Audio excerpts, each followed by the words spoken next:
Next up in our ACC preview is the Virginia Tech Hokies. Shout out Dave Sofaro. This is his team heading into the 2024 season. And Dalton, the Brent Pry era at Tech kind of got off to a horrendous start in 2022. They finished with a 3-8 record that year, which is the worst mark in over 30 years. But they bounced back this past season with a 7-6 record, included a bowl game victory. They're hoping to take another step forward this year as they return almost all of their key contributors from this past season. Absolutely, and that continuity is the biggest reason that a lot of people think they're a dark horse ACC contender, right? 29 players on their team played 300 snaps last year, Max, and 25 of them are coming back. That includes your starting quarterback, Kyron Drones, impact players on defense like Dorian Strong and Antoine Powell-Ryland, and then you get impact transfers like Aeneas Peebles in there. This is just a roster with a lot of continuity, a lot of stability. You know what you're getting out of them, and if they improve any further than they did last year, they're going to be a really, really fun team to watch. Absolutely, and the biggest weakness is, will this offensive line improve with another season under their belts? Because last year their biggest issue was the offensive line. They were 98th among PFF grade as a unit as 61.3 grade, so 98th in the country in offensive line grade. All 5 starters do come back, and they do bring in a transfer from Georgia State in Montavious Cunningham, who's projected to start for them this year. And I will say, college kids year after year usually do improve because they're obviously kids and getting better with more experience. But that is the big question right now: is can this offensive line improve and help out their quarterback Kyron Drones? Kyron Drones, I mean, look, he showed us a lot last year, and there's some things he needs to work on that I'll get into. But what you have is a big, physical, imposing presence who is one of the best runners at the position in the country, right? Third most rushing yards after contact among quarterbacks last season. And this offense, it's based on the running game. It's based around Drones' legs and bootlegs and things like that. He throws well on the move. He's got a rifle for an arm, Max. I'll tell you that right now. He can make any throw on the field.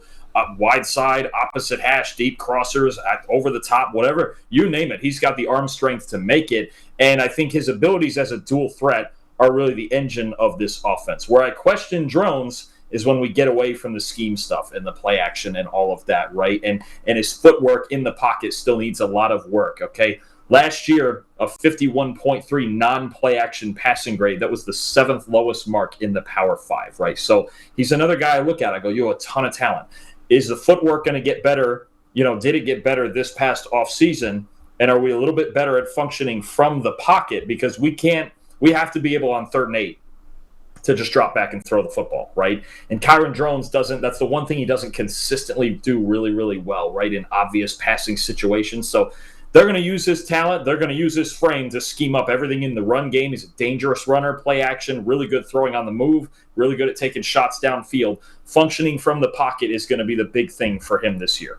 Yeah, it definitely is. And another element to that ground game they're going to have next year, it should be really good, is our running back Bhayshul Tuten, who's our offensive player spotlight right now. He was one of the best running backs in America at breaking tackles last year, Dalton. Transferred over from North Carolina A&T. He forced a missed tackle on 39% of his attempts in 2023, which was 4th in the FBS and leads all returning Power 5 running backs. Also a very, very dangerous kick returner as well. He was one of only 4 players in the nation last year with multiple kick return touchdowns. So the Hokies would be wise to get the ball in his hands as often as possible this year. And he's not much of a receiving back as of right now, but man, he could break tackles as a returner, as a runner. And I think, he should be relied on more as a receiver just in terms of how good he is in space. Absolutely. He's an impact player for their offense. And I'll tell you, on defense, they brought in the transfer portal a big impact player on their defensive line. A defensive line that was already really good, among the best pass rushing teams in the nation. But Aeneas Peebles coming in from Duke is one of the best we have in the country. He was top 10 in our position unit rankings at defensive tackle, the 2nd best pass rush grade in the country among interior players, the 8th best overall grade. This guy, he's got an arsenal of pass rush moves, man. He's got a lot of finesse to his game, even though he's up near 300 pounds.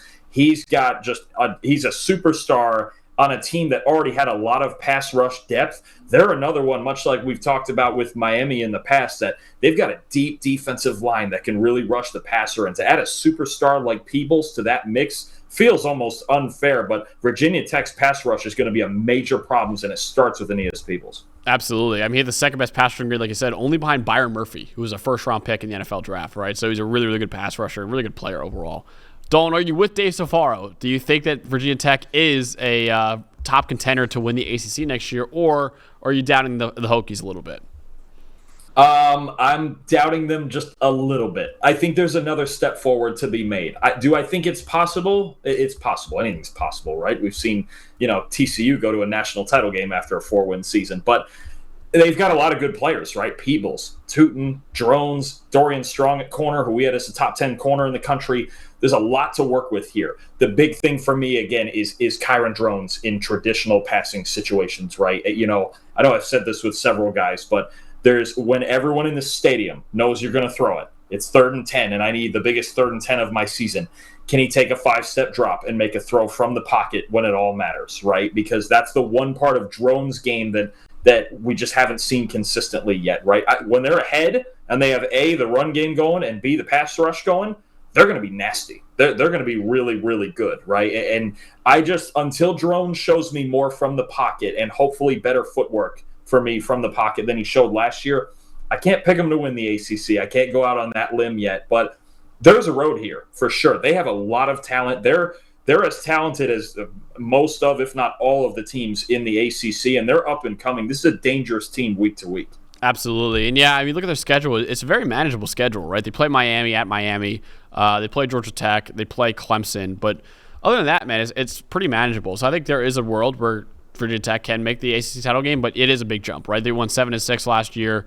They're going to need their passing game to improve in order to make the ACC championship game this year. So I'm excited to see what they could do, man. I'm excited to see some of their guys like Ollie Jennings, the receiver, I think was banged up a lot last year. Excited to see what he could do with a full year of health under him. But yeah, they're going to need Kyron Drones to take a step forward as a passer, because I think the run game is really good, but they need to make it a lot of strides as in their passing game in order to be one of the top contenders in the ACC. But they have a very, very experienced roster, and that's why a lot of people, including Dave, are very, very high on them heading into 2024. That's what we got for our preview, though, of the Tech Hokies.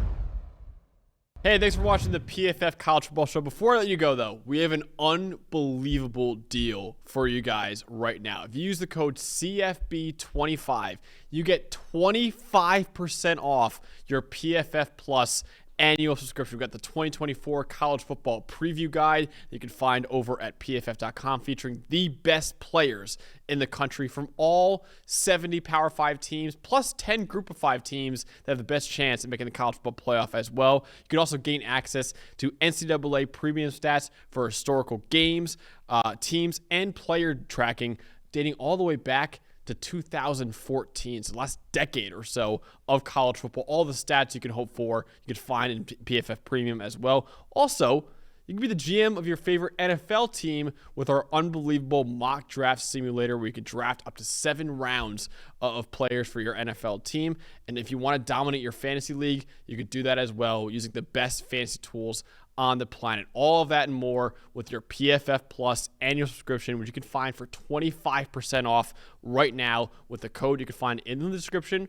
Or if you want to go to subscribe.pff.com and use the code CFB25 at checkout. Again, you get 25% off your PFF Plus subscription. This won't last forever, so make sure you take advantage of it right now.